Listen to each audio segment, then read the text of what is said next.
4-3 en los penaltis, 104 años de vida, más de 440 kilos de uranio enriquecido y una quinta parte del petróleo del mundo pasando por un solo estrecho. 4 cifras que esta noche no aparecieron juntas en ningún titular, pero pertenecen al mismo día y, te lo prometo, a la misma historia. Hoy murió, a los 104 años, el hombre que pasó décadas explicando por qué nada de esto se entiende por separado. Vamos primero con lo que sí viste, o de lo que ya te han hablado. El Paris Saint-Germain retuvo la Liga de Campeones tras empatar a 1 con el Arsenal. Kai Havertz adelantó a los londinenses en el minuto 6. Ousmane Dembélé igualó de penalti en el 62, después de que Kvaratskhelia forzara la falta.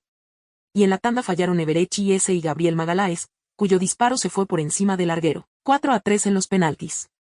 El PSG se convierte en el primer equipo que revalida el título desde aquel Real Madrid que ganó 3 seguidas entre 2016 y 2018.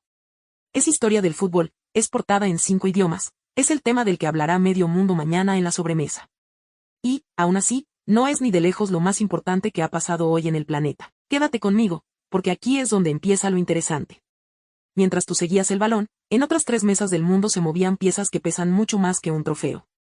Decisiones sobre petróleo, sobre guerra y sobre quién manda en Asia. Piezas que casi nadie te ha explicado bien hoy. Y la tercera, te lo adelanto, es la que de verdad lo cambia todo. 3 relojes. Uno en el Golfo Pérsico, junto al Estrecho de Hormuz. Otro en una sala de hotel en Singapur. Y el tercero en un apartamento de París, donde se apagó una de las mentes más influyentes del último siglo. 3 hechos que, a primera vista, no tienen absolutamente nada que ver entre sí. Pero ese es justo el truco. Vamos por orden, retrocede unas horas. Sábado por la noche. El mundo, o buena parte de él, con los ojos clavados en un campo de fútbol. Bares hasta la bandera, móviles en alto grabando, grupos de mensajes echando humo con cada penalti. Es el ritual de siempre, una final, 2 escudos, una tanda que se te clava en el estómago. La rutina perfecta. Nada distrae mejor que una emoción compartida, porque la rutina cumple una función, nos absorbe. Mientras la atención de cientos de millones se concentraba en un único punto del mapa, Budapest, el resto del tablero quedaba a oscuras. No por censura, ojo. Por pura gravedad. Lo ruidoso siempre tapa lo decisivo. Y hoy lo decisivo se movió, como casi siempre ocurre, en silencio, en salas cerradas y lejos de los focos del estadio. Primer foco fuera del estadio, Singapur. Este sábado se celebraba el diálogo de Shangri-La, la gran cumbre anual de seguridad y defensa de Asia. Allí, el secretario de Defensa de Estados Unidos, Pete Hegseth, subió al estrado ante ministros de media región. Y lo que dijo, pero sobre todo lo que decidió callar, es una señal que los analistas llevan horas tratando de descifrar. Segundo foco, el Golfo Pérsico. Sobre una mesa descansa un memorando entre Estados Unidos e Irán que podría poner fin a una guerra. No está firmado. Le falta una sola firma. Y de ese trazo de bolígrafo depende que el Estrecho de Hormuz, por donde pasa cerca de una quinta parte del petróleo del mundo, vuelva a abrirse del todo a los barcos. Piensa en la diferencia de escala. Una final de fútbol dura 2 horas y se olvida en una semana. Un estrecho cerrado mueve el precio de la gasolina en tu ciudad y la factura de la luz en tu casa. Una cumbre de defensa dibuja quién dará las órdenes en el siglo que viene. 3 pesos completamente distintos.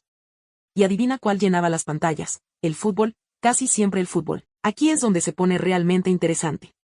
Porque estos 3 focos, el fútbol, el estrecho y la cumbre, no son 3 noticias sueltas tiradas al azar. Son, te lo adelanto, la misma historia vista desde 3 ventanas distintas. Pero para verlo claro hay que entrar en el detalle de cada reloj. Empecemos por el que más dinero, y más sangre, mueve en el mundo entero, el Estrecho de Hormuz. Negociadores de Estados Unidos e Irán cerraron a finales de esta semana un acuerdo provisional, un alto el fuego que se prolonga 60 días mientras intentan amarrar una paz definitiva. A cambio, Irán se compromete a retirar todas las minas que sembró en el estrecho durante la guerra. ¿El plazo que se le da? 30 días para dejarlo limpio y navegable, y hay mucha letra pequeña. Durante esos 60 días, Irán no podrá cobrar peajes a los barcos que crucen el estrecho.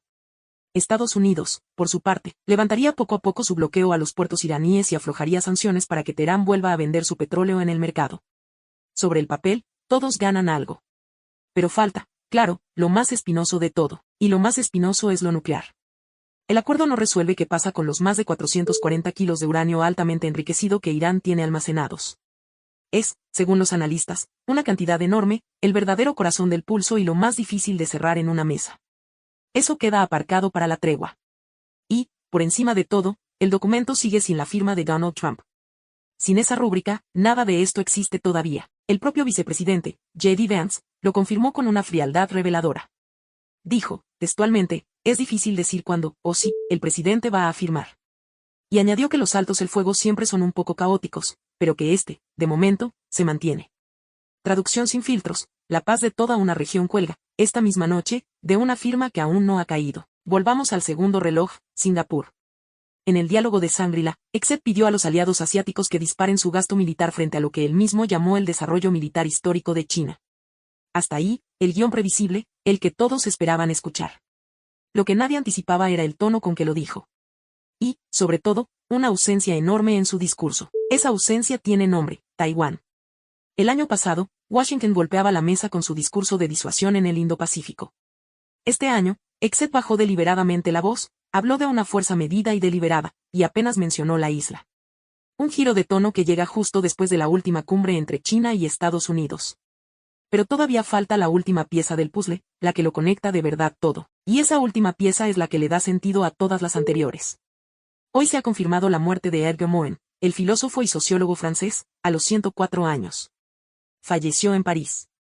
Combatiente en la resistencia contra la ocupación nazi, expulsado del Partido Comunista por disidente, autor de unos 40 libros y activo en el debate público casi hasta su último día, Edgar Morin no fue un filósofo más en la estantería. Fue el padre de una idea, el pensamiento complejo. Vivió casi todo el siglo XX, la guerra, la posguerra, mayo del 68, la era digital. Y su tesis, repetida durante medio siglo, era tan simple como demoledora. Nada se entiende aislado. La economía, la política, la ecología, la guerra y la cultura no son cajones separados, son hilos del mismo tejido. Separarlos, decía, es no entender nada. El presidente Emmanuel Macron encabezó los homenajes en cuanto se supo la noticia. Lo describió como soldado de la resistencia, militante y hombre libre, escritor y pensador del siglo, defensor de la naturaleza y de los pueblos. Y lo resumió en una sola frase: Edgar Morin era el humanismo hecho persona. Toda una vida de 104 años atravesando, casi entero, el convulso siglo XX. Y aquí está la idea que te prometí al principio. Un trofeo en Budapest, 60 días de tregua en Hormuz y un silencio calculado sobre Taiwán parecen tres mundos sin relación. Para Morin eran uno solo: petróleo, poder, miedo y atención, tejidos en el mismo paño. Hoy murió el hombre que nos enseñó a mirar así. El mundo no se entiende en titulares sueltos. Se entiende en hilos. Y hoy, todos se cruzaron. Gracias por quedarte hasta el final. Tu apoyo significa muchísimo. Like, compartir, suscribirse, 3 toques rápidos.